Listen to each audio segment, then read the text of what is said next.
Okay, hi everyone. So now we are going to look at the last part of this chapter. Alright, so we are going to look at the introduction of pharmacokinetics. Okay, so what is the differences between pharmacokinetics and pharmacodynamics? Okay, pharmacodynamics is the study where we study what the drug does to the body. That is pharmacodynamics. But pharmacokinetics is what the body does to the drug in terms of ADME. A for absorption, D for distribution, M for metabolism, E for elimination. Okay? So basically this is the overview of pharmacodynamics and pharmacokinetics.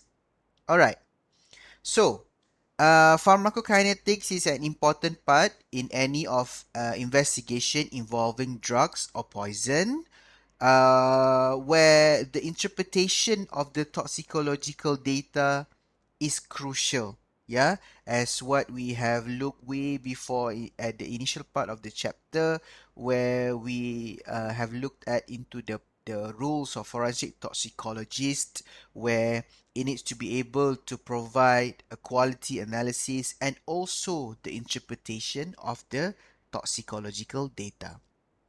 Okay, the onset, duration, and the intensity of the action of the drug after the administration are controlled by the rate at which the drug reaches its site of infestation, by the concentration of the drug, and also by the sensitivity of the individual towards the drug. Okay, they are so basically when we are talking about the pharmacokinetics, it being controlled by the rate of the drug reaches to the site of action, and then by the concentration of the drug, whether it is high or low concentration, and the sensitivity of the individual towards the drug. Each and every one of us have a different sensitivity towards the drug of interest lah. Okay. Okay, therefore, a good understanding of the basic concept of pharmacokinetics is essential to enable an informed comment to be made on the approximate amount and timing of exposure and a likely response to the substances under question.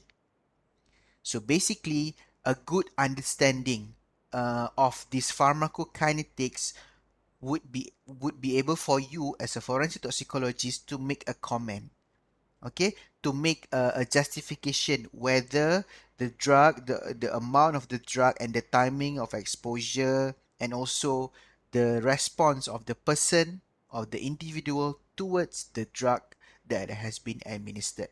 Okay, these answers are always predicated and the amount of information are available to the toxicologist, which is in the case of the route of administration, the age, the sex, and the presence of disease, and whether the exposure was acute ke, chronic ke. Okay, so all of this information, the understanding is under pharmacokinetics, so you can make a good decision lah, a good, you can deduce the important information from your toxicological data, right?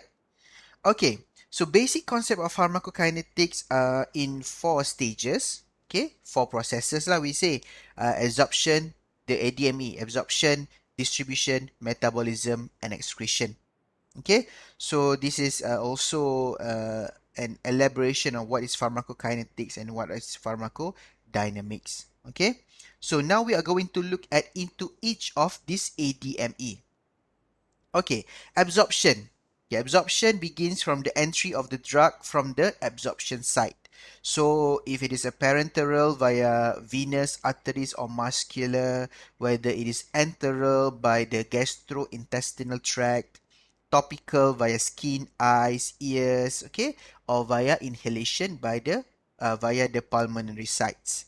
Okay, so there are some drugs that you that you can ingest. There are some drugs that you take through your inhalation process. All right. that is absorption. Distribution pula is the uptake of the drugs into the tissues. We have absorption, and then we are going to distribute. Okay, so distribute is the uptake of drugs into the tissues. Okay, partitioning and water compartment. Okay, interaction with the plasma protein. So when it is all being absorbed and being distributed by means of by blood, so now it is being distributed throughout the body by blood circulation. Okay, all right. Then we go into the metabolism. Okay, metabolism is the conversion of the chemicals or the poisons into metabolites.